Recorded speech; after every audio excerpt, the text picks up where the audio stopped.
Baik, Assalamualaikum warahmatullahi wabarakatuh.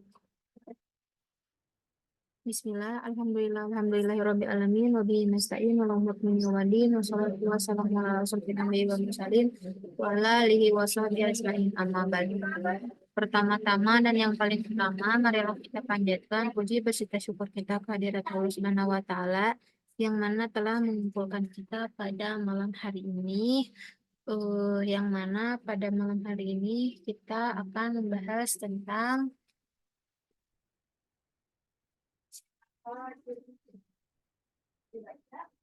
eh, Al-Qawaidul Hamsah ya, tentang 5 kaidah fikih. Sebelum saya lanjutkan, izin memperkenalkan diri, nama saya Winnie Ramdhani, kelas 6D. Dalam kesempatan kali ini, saya akan membahas tentang Al-Qawaidul Hamsah, tentang 5 kaidah fikih. Sebelum itu, teman-teman tahu apa itu Al-Qawaidul Hamsah?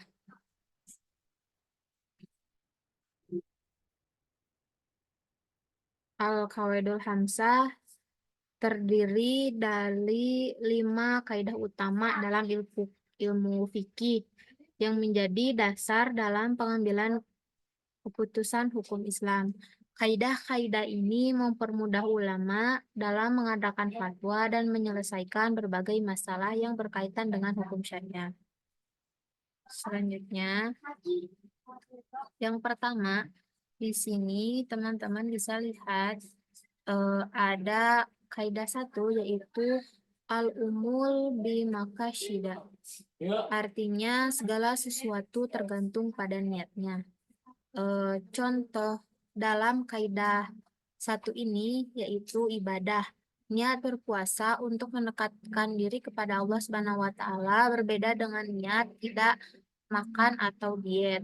Yang kedua, ada ibadah sedekah yaitu memberi uang kepada fakir miskin dengan niat ikhlas untuk membantu dan mencari ridha Allah Subhanahu wa taala, berbeda dengan memberi uang karena ingin dipuji orang lain. Eh, Penjelasan singkatnya,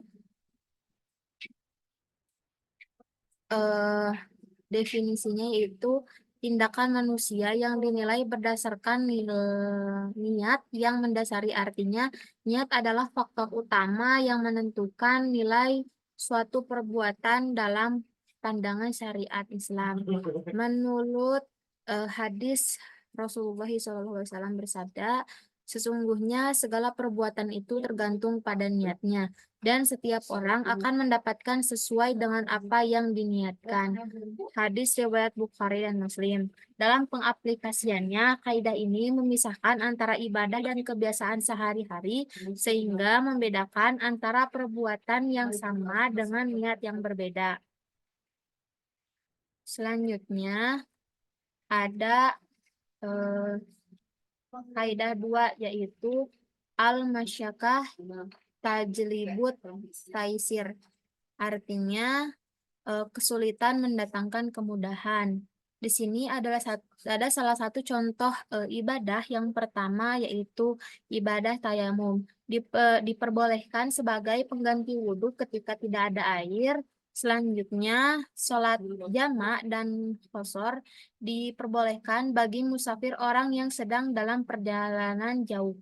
Dan selanjutnya, yaitu puasa orang yang sakit atau dalam perjalanan diperbolehkan untuk tidak berpuasa dan menggantinya di lain hari.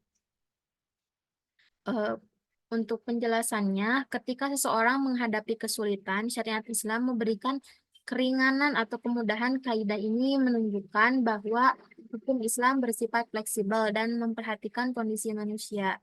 Dalilnya yaitu Allah berfirman, Allah menghendaki kemudahan bagimu dan tidak menghendaki kesulitan bagimu. Quran Surat Al-Baqarah ayat 185. Untuk pengaplikasiannya, kaidah ini berlaku dalam berbagai aspek ibadah dan muamalah, memberikan rushah atau keringanan ketika ada kesulitan yang signifikan. Selanjutnya,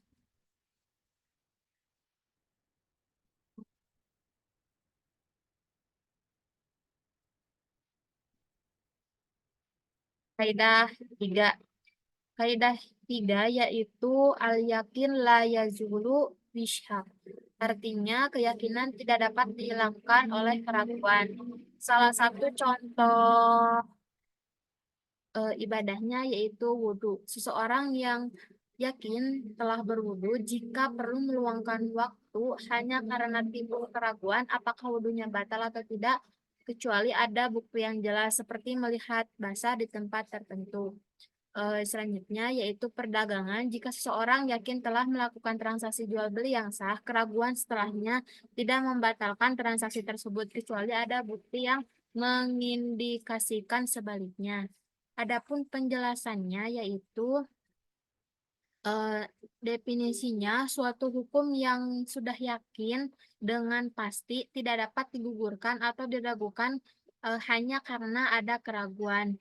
Dalilnya hadis riwayat Rasulullah SAW bersabda, jika salah seorang dari kalian ragu dalam salatnya, apakah dia telah melakukan sujud atau belum, apakah hendaklah melihat apakah ada yang basah atau tidak di bawahnya. Jika dia melihat basah, maka tidak perlu dia sujud lagi. Dan jika tidak ada, maka hendaklah dia sujud. Hadis riwayat Bukhari.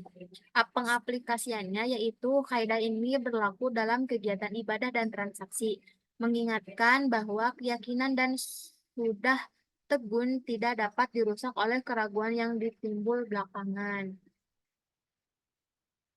Selanjutnya ada kaidah 4 yaitu al-dahraru yuzal, yaitu kemudaratan harus dihilangkan. Salah satunya contoh larangan merokok karena dapat membahayakan kesehatan. Selanjutnya perlindungan terhadap hak asasi manusia untuk mencegah penyiksaan dan perlakuan yang tidak manusiawi.